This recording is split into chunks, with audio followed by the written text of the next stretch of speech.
Welcome to the Emotionally Healthy Leader podcast. My name is Rich Villodas. I'm the lead pastor of New Life Fellowship Church here in Queens. And I'm here with Pete, as always, the founder of New Life, as well as the founder of Emotionally Healthy Spirituality.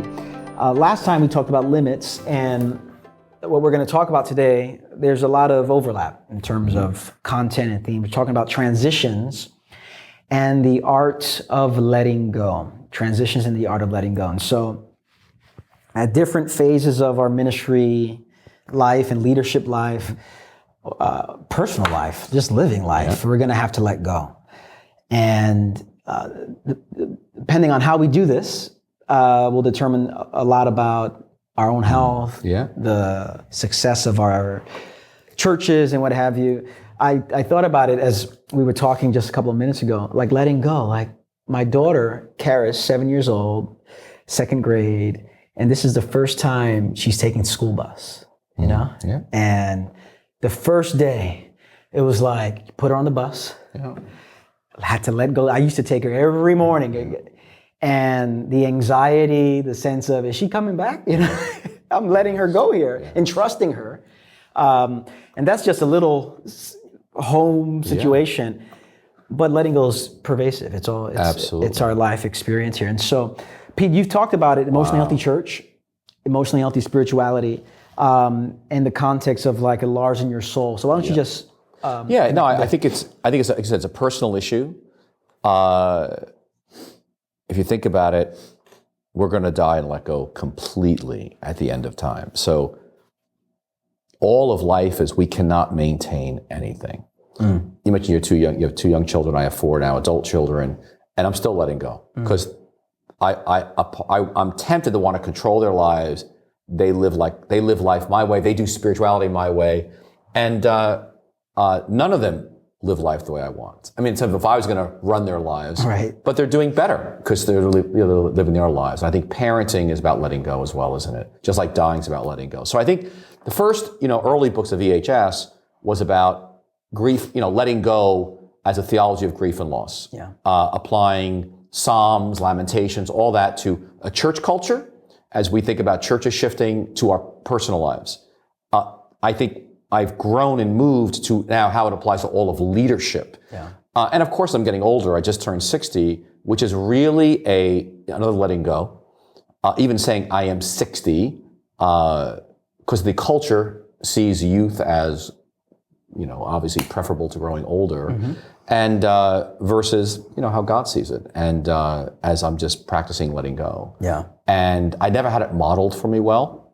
But I'm realizing how I'm growing so much by just getting older and learning to let go. So again, I think the standard way of letting go is hold on. We were talking about grasping. We don't do it. We use some great phrases. Minutes ago. I would just, we've always done it like this. And I'm sure there's a few folks that are probably watching that that's kind of like the prevailing script around the church. We can't let this thing go. We can't change this because we've always done it like this. What will happen if I let go? The fear of the unknown. My uncle just died at age 80 and our family bakery business. He worked until 2 months before he died. He was still making deliveries, and he finally got sick and he died. But it was interesting, his son in his mid-50s, he finally let go to his son when he had to, health-wise, and he was dead within 8 weeks. That's very sad to me. The sad thing is, Rich, that same inability to let go, he had to anyway in life. We do it, we're not that different in the church. And that's what's really tragic when we are meant to be radically different. But I think it's let's talk about how profound it is as a discipleship issue, how deep it is, and the ramifications if we do it wrong, the ramifications if we do it right. So there's so many leadership applications. So programs don't work in the church, and we just keep going. People are not a good fit, and they just stay on. And so much of it, from my experience, is if I let go, if I make an adjustment, if I change course, what are others going to think? Yes. And how am I going to be perceived by this? So much of letting go, wouldn't you say is attached to failure? Like there's a letting go and failure seem to be synonymous in many people's minds. And we don't want to be failures, so we just hold on, and yet we're failing even more in a different kind of a way. But for you, there was, we'll get to at the end succession, which for the leader, that's kind of like the ultimate letting go. Besides death, as a leader, letting go in succession is massive.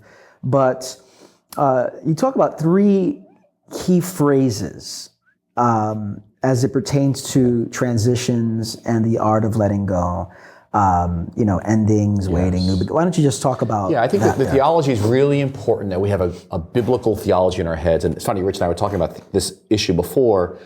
In some ways, it's easy to have the theology in our heads, but somehow it doesn't get deep inside of us. And maybe it's just the nature of certain truths that over time deepen. So theology of letting go is there has to be an ending or a death. We call it the cross first. That unless there's a death, there's never going to be a new beginning. But the process is there's an ending where something's over. There's a waiting of this confusing in between. I'm waiting on God. The past is gone. It's over. It's never coming back. Something has died. And the new has not come yet. That's the third phase. Like ending, waiting, new beginning. Ending, waiting, new beginning. It's a cycle of life.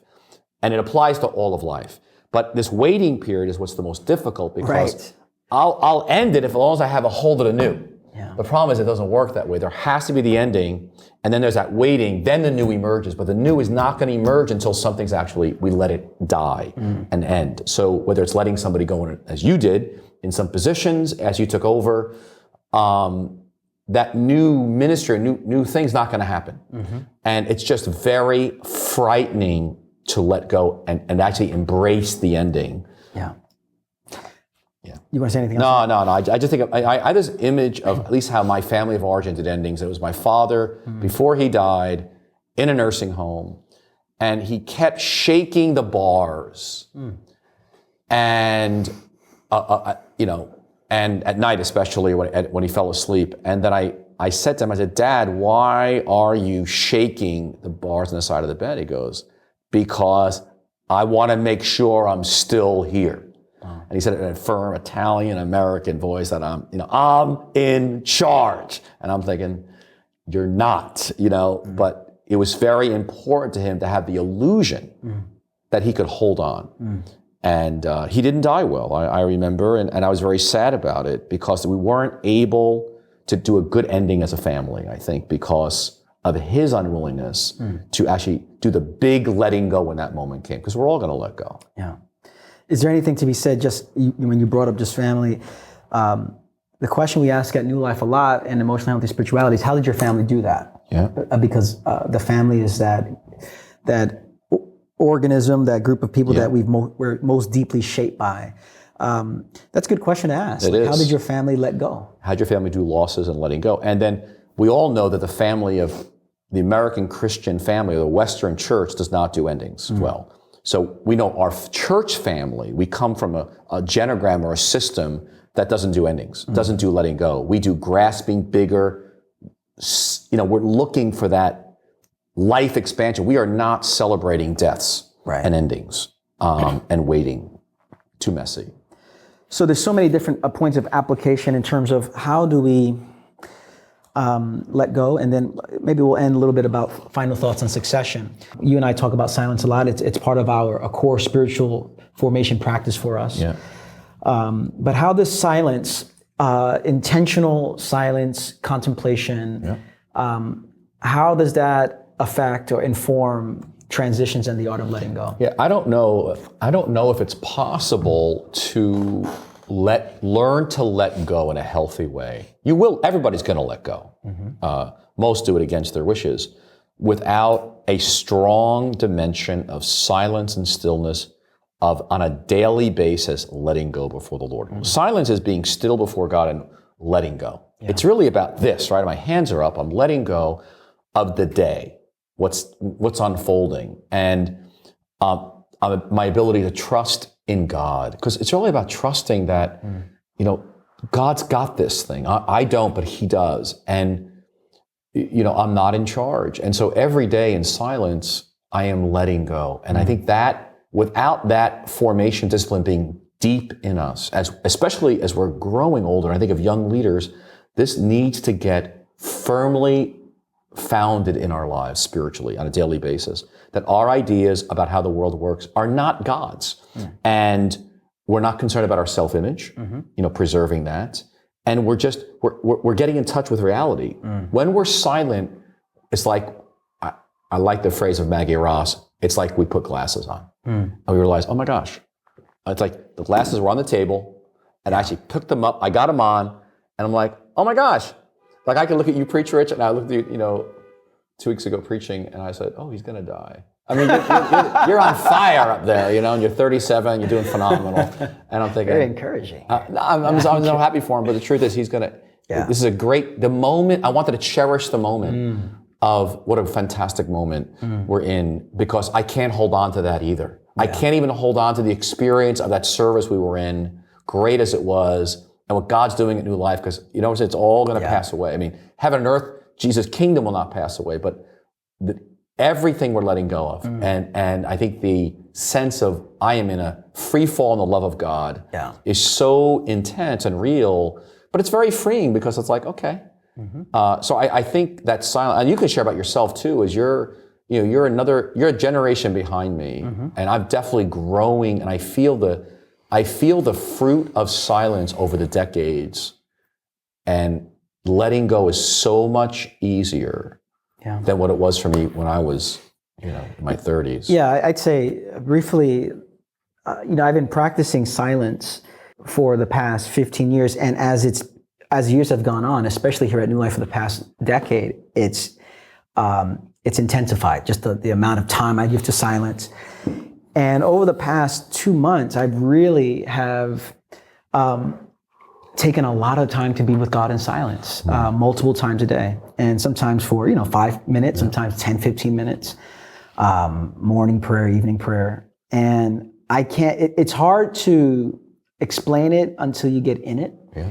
But I've noticed in myself the fruit of silence. And a lot of the fruit of silence is, you're letting go. And for me, I'm letting go of how people think about me, or what I think people think about me, or how I want people to think about me. So there's like an interior freedom now that silence creates. It's a space that you're communing with God. And it is out of that communion, that union, that loving union with God, that everything else begins to fall away. And it's hard to say, when does it happen? But in retrospect, I look back and I go, wow, I feel a lot more free. And it's hard to explain that except by, there must be a connection with silence. So, we can read about it, but until we really experience the freedom that silence produces in us, it's remarkable. And I agree. I don't think it's possible to be letting go anything without this practice of silence. So as we close here though, Pete, in terms of, so we have silence, you mentioned, we learn discretion, the ability to wait, to see what unfolds. We realize how foolish our ideas are, how the world works or should work. We are less concerned with self-image preservation. We get in touch with reality. We discover a pair of glasses that have been on the table in front of us, is silence and all that there. But the succession, but I want to just end with succession because many folks are watching, and sooner or later, you're going to have to let go of power. Let go of position, let go of title, and hand it over. And many people have a hard time with this here. So what I appreciate about you and the succession we did 3 years ago, going on our 4th year now, was you transitioned in your mid-50s.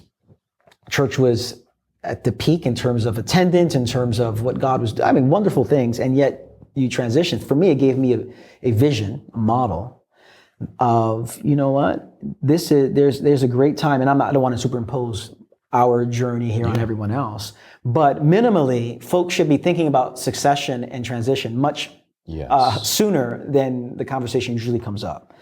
Any thoughts for you, though, on letting go and succession for folks that are watching here? I think the big letting goes come to us, all of us. I had a friend tell me about, she's a leader, and how in her 30s she found out she had a severe diabetes, and the rest of her life was going to be really monitoring that insulin and all that, and her whole life was going to have to change. It was a letting go of like, oh my gosh.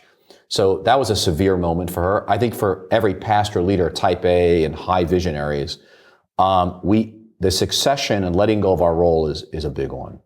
I know for me it was.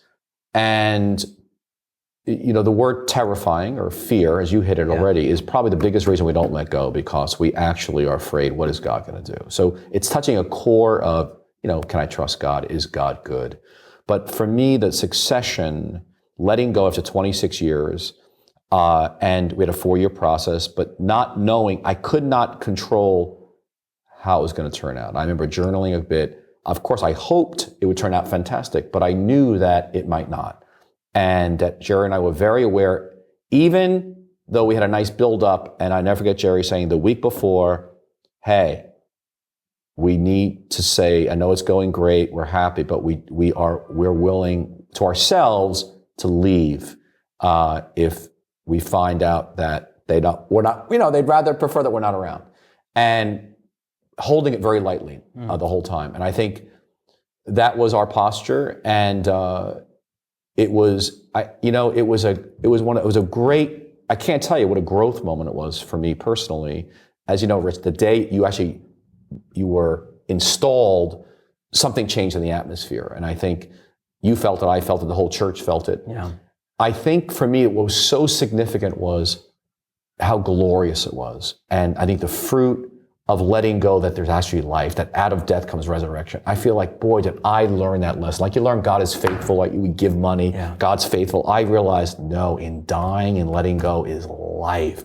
So I'm like looking for opportunities to let go, because I know that as seed goes in the ground, my life is wonderful. I think new life is, if I had stayed as the lead pastor, and we're in our 4th year, the church is doing so much better. I look at even what, I was looking at what Kate has done with the visually, she leads our worship area and celebration, the stage and worship and all the new things that have emerged and come about with me dying, in a sense, letting go. And your leadership has brought so many great new things to our church. And the church is, I don't say this lightly, it's doing the best it's ever done in its history. And how sad it would have been. I'm trying to hold on so I wouldn't hurt the church, that 1 or 2 people might leave, which didn't happen anyway. So I'm like, I'm the biggest believer now in the cross. And like, no, you die, I promise you, there is a resurrection. Now, it may not happen as clean as ours did, but I had great pain, as I wrote about, earlier, I think before, a couple of years earlier than the actual succession happened. So I think there's suffering involved, but boy, that suffering brings life. So I'm just like, let go. Whatever way God's leading you to let go, because you will find Him when it's over. As the prophetess Elsa said, let it go. Let it go. So for more information on and content on letting go, succession, the last chapter of the Emotionally Healthy Leader book, Pete covers that, as well as just articles and blogs and all that on the emotionallyhealthy.org website. So thanks, Pete. Thank you. See you next time.